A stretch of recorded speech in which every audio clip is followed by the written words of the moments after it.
प्रेरणास्पद कथा YouTube channel पर मैं धनंजय जैन आप सभी का हार्दिक स्वागत करता हूं।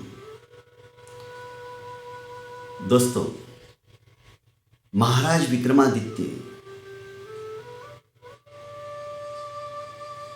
विविध भांति की कथाएं जो कि चिंतन करने के लिए हठात से हरेक को मजबूर कर देती थी, उन कथाओं के माध्यम से न्याय और नीति क्या होती है ये प्रदर्शित करते थे। रानी लीलावती जब उन्हें पूछती है कि महाराज आपने इस वेताल को वश में कैसे किया, क्या आप इस तरह के देवताओं को वशीकरण करना जानते हो? क्या इतना आसान है देवी देवताओं को वश में करना? महाराज विक्रमादित्य ने कहा कि 84 लाख जीवा योनि में बहुत सारी योनियां देवताओं की भी होती है, उसमें भी निकृष्ट योनि के भी देव होते हैं, जैसे कि व्यंतर, किन्नर, किमपुरुष, महोरग, गांधर्व, यक्ष, राक्षस, भूत, पिशाच।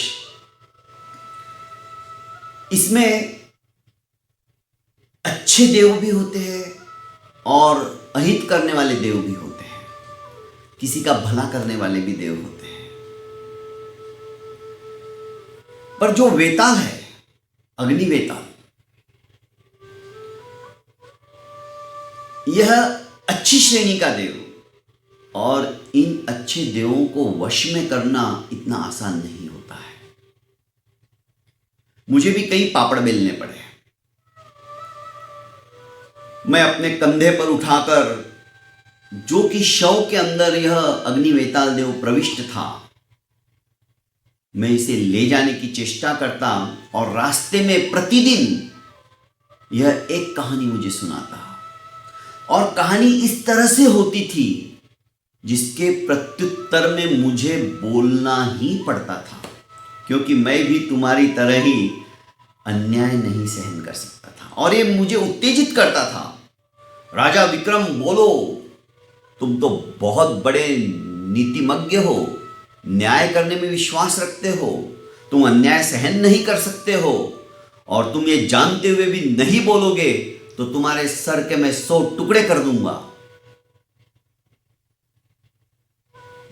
और मुझे हठात उन सवालों के युक्ति युक्त उत्तर के रूप में बोलना ही पड़ता था, और जैसे ही मैं बोलता, यह वेताल फिर से उड़कर उसी पेड़ पर जाकर औंधा लटक जाता। कृष्ण पक्ष के रात्रि के अंदर ही यह वेताल उस शरीर के अंदर प्रवेश करता था। कई रातें मैंने इस वेताल को वहां से उठाकर ले जाने की चेष्टा की, और हर रात यह एक कोई नई कहानी ऐसी सुनाता जिससे कि मुझे बोलने के लिए मजबूर होना ही पड़ता था, और शर्त के अनुसार यह फिर से मुझे छोड़कर उड़ जाता था, भाग जाता था, और उसी पेड़ पर जाकर लटक जाता था। धीरे धीरे धीरे धीरे मेरी बुद्धिमत्ता, मेरी विचक्षणता, मेरी न्याय करने की प्रणाली को जानकर, समझकर और वेताल की साधना करते करते यह वेताल अंततोगत्वा मेरे वश में हो ही गया। राजकुमारी लीलावती भाव विभोर हो उठी थी। वो कहने लगी, महाराज, यदि इस तरह की मैं अनोखी प्रतिज्ञा नहीं करती तो शायद आप मेरे नसीब में नहीं होते। यह सब कुछ विधि का विधान ही कहूंगी, कि किस तरह से तोता मैना ने भी मेरे संदर्भ में आपको उद्दिष्ट करते हुए, वार्तालाप करते हुए बताया कि कंचनपुर की राजकुमारी लीलावती इस तरह से प्रतिज्ञाबद्ध है, जो कोई उसे 4 बार बुलवा लेगा वो उसी के साथ विवाह करेगी। आप दयालु थे, करुणामय हो, यही सोचकर कि इस बहाने मैं जाऊंगा और समस्त राजा और राजकुमारों को जो कि बंदीग्रस्त है उन्हें भी छुड़ा दूंगा, यह होनी थी। पर ऊपर वाले को हमें मिलाना था।